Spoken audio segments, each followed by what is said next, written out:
আপনি যেদিন মারা যাবেন, ব্যস্ত সময়, রাস্তা দিয়ে যাচ্ছেন, গাড়িতে আছেন, কারে আছেন, একটা বাইক রাইড করছেন, বাইক দিয়ে যাচ্ছেন, জাস্ট কল্পনা করেন যে আপনি বাইক চালাচ্ছেন সিটি বাইপাসের রোডে, পেছন থেকে একটা ট্রাক এসে আপনাকে একটা এমন ধাক্কা দিয়েছে, আপনি রাস্তায় সোজা পড়ে গেছেন। পড়ে গিয়ে আপনার মাথায় এমন একটা আঘাত পেয়েছেন যে পুরো মাথাটা ফেটে রক্ত বের হচ্ছে, রক্তে পুরো রাস্তাটা রক্তে সয়লাব হয়ে গিয়েছে। আশেপাশের সব মানুষ দৌড়ে আসছে, আরে উঠাও, অ্যাক্সিডেন্ট হয়েছে, ভাইকে ধরো, মেডিকেল নিয়ে যাও। আপনি অজ্ঞান, সেন্সলেস, কোনো জ্ঞান নাই, কিছু বুঝতে পারছেন না। হঠাৎ করে আপনি আপনার চোখ খুলেছেন, চোখ খুলে দেখছেন যে আপনার চতুর্পাশে শুধু সাদা।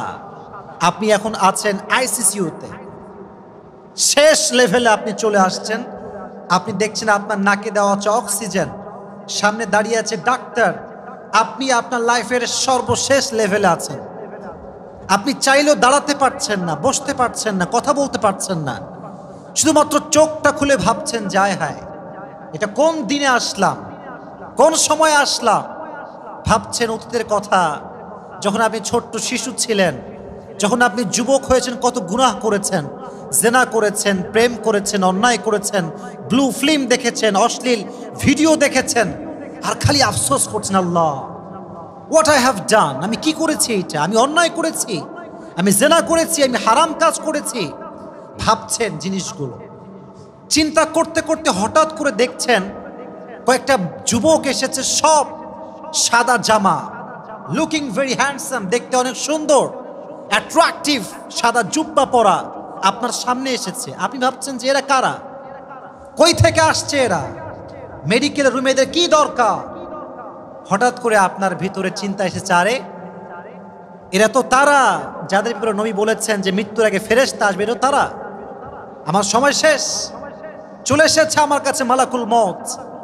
যদি আপনার রূহটা ভালো হয়, যদি আপনি ঈমানদার হন, আপনাকে মালাকুল মউত এসে বলবে, ইয়া আইয়াতুহান নাফসুল মুতমাইন্নাহ উখরুজি ইলা মাগফিরাতিল্লাহি ওয়া রিজওয়ানি।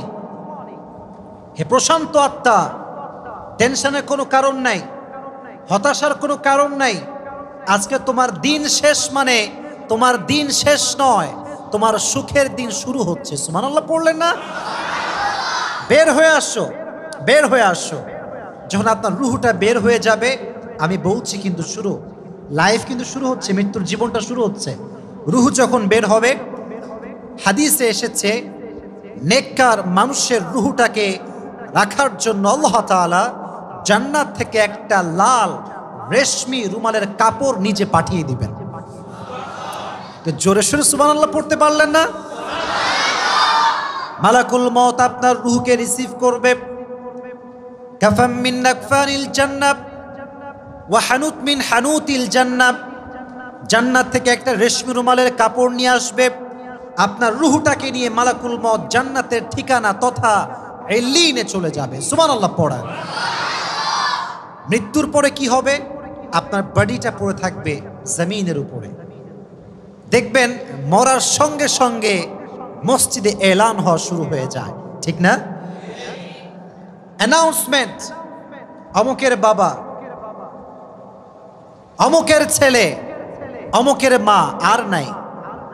যখন যে এলাকায় কেউ মারা যায়, ফেসবুকে যারা আমরা ফ্রেন্ড লিস্টে আছি, বারবার একই পোস্ট শো হয়, অমুকের বাবা আর নাই, ইন্না লিল্লাহি ওয়া ইন্না ইলাইহি রাজিউন, হি পাসড অ্যাওয়ে, শেষ, মরে গেছে, জীবন শেষ। এটা হচ্ছে আমাদের মৃত্যুর পরের সময়। তো দেখবেন আপনারা মৃত্যুর পরে অনেক লোক বাসায় জমা হয়ে যায়। মাথায় রাখবেন, আপনাকে মৃত্যুর পরে যারা দেখতে আসবে, তারা সবাই যে আপনার শুভাকাঙ্ক্ষী হবে তা কিন্তু না।